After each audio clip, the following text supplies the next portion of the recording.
et bienvenue pour cette nouvelle semaine. J'espère sincèrement que vous allez bien.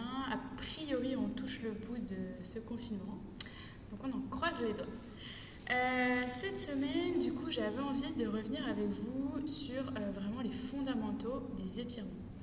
La semaine dernière, on est déjà revenu un petit peu sur un fondamental en travaillant le dos, qui est vraiment un des fondamentaux, notre colonne vertébrale qui nous fait nous tenir debout, un des fondamentaux de la danse, j'arrête pas de le répéter. Aujourd'hui, du coup, on va, cette semaine, explorer vraiment la notion d'étirement. Donc, comme vous le savez, l'étirement d'un muscle, c'est son allongement. Donc, a priori, rien de neuf. Ce que je voulais vraiment revoir avec vous, c'est qu'effectivement, pour étirer un muscle, il faut donc étirer les deux côtés. Donc un muscle, soit il se contracte, soit il s'étire. Globalement, c'est assez simple. Et du coup, il peut changer sa taille, sa forme, ce qui n'est pas le cas des os, des articulations, des ligaments, etc. Souvent, pour étirer, en fait, ce qui va se passer, c'est qu'on va avoir la sensation d'étirer, mais on va éloigner qu'un bord du muscle, voire pire, on va bouger avec l'autre bord du muscle, l'autre extrémité du muscle, et là, vous vous rendez bien compte qu'on n'étire pas. Donc aujourd'hui, je voulais simplement vous revoir avec vous que pour étirer, on est bien d'accord, il y a deux extrémités, soit il y en a une qui s'éloigne et l'autre est fixe, et c'est impératif, soit encore mieux, les deux s'éloignent. Par exemple, si je veux étirer ici l'avant de mon bras, si je pars avec, il ne se passe rien, on est d'accord? Par contre, si je résiste ici avec l'épaule, que j'imagine que l'épaule va dans ce sens et que mes doigts vont à l'opposé, là vraiment, et faites-le, vous allez voir, on sent la sensation d'étirement. A l'inverse, je peux vouloir opposer du bout de mes doigts jusqu'à mon autre épaule, et là, je vais résister avec cette autre épaule. Et c'est vraiment cette sensation-là d'allongement, d'étirement, d'aération qu'on va chercher quand on fait des étirements. Alors, quel est l'objectif? C'est pas simplement de se tirer dessus, c'est pas simplement d'allonger les muscles, c'est juste qu'à force de se contracter, si on est toujours en train de contracter les muscles, on va donc les raccourcir et ils vont petit à petit tirer de manière inégale sur des parties du corps qui ne sont pas faites pour rester dans cette situation-là. Donc on va venir étirer pour aérer et rééquilibrer en fait les charges qu'on peut mettre sur une articulation, sur un os, sur une partie du corps.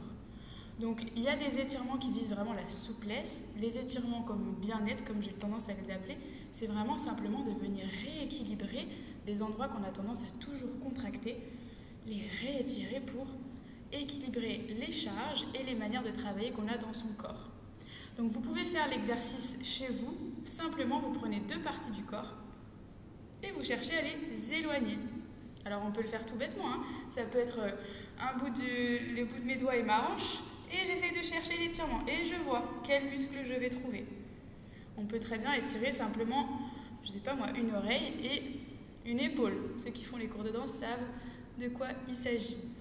Donc vous pouvez vous amuser comme ça chez vous, ce sera ça le tips de la semaine. Simplement, si vous avez besoin de vous étirer, prenez deux points dans le corps au hasard et éloignez-les. Trouvez cette sensation d'éloignement qui va vous donner cette sensation de bien-être et qui va vous permettre d'aérer. Et pourquoi ça fait tant de bien? C'est parce qu'en fait, derrière, au fond, souvent, on vient travailler sur les fascias, qui sont des tissus dans le corps qui traversent tout le corps, qu'on est en train de découvrir, et qui, quand on les étire, libèrent des substances, des hormones. Je ne sais plus si c'est l'hormone du bonheur, ou je ne sais plus exactement laquelle c'est, mais en tout cas, ça nous fait des petits shots comme ça d'hormones qui font vraiment du bien. Donc voilà, prenez le temps pour vous, simplement d'éloigner deux parties de votre corps. On peut le faire sur le dos en éloignant les ischions, vraiment les fessiers et le haut du crâne. On peut le faire avec plein d'autres endroits, mais simplement ayez conscience qu'il y a vraiment deux extrémités à éloigner. Souvent, on a tendance à reproduire des étirements type grand écart sans avoir conscience de l'espace qui se crée entre les deux points, et du coup, on ne met pas son attention au bon endroit et donc pas sa respiration au bon endroit. Et vraiment, les muscles sont faits d'oxygène et travaillent avec la respiration. Donc voilà, sur ce, je vous souhaite plein de belles découvertes d'étirements si vous testez des choses à la maison. Et pour ceux qui ont souscrit au cours, je vous donne rendez-vous dans la prochaine vidéo pour l'étirement de la semaine. Ciao, ciao!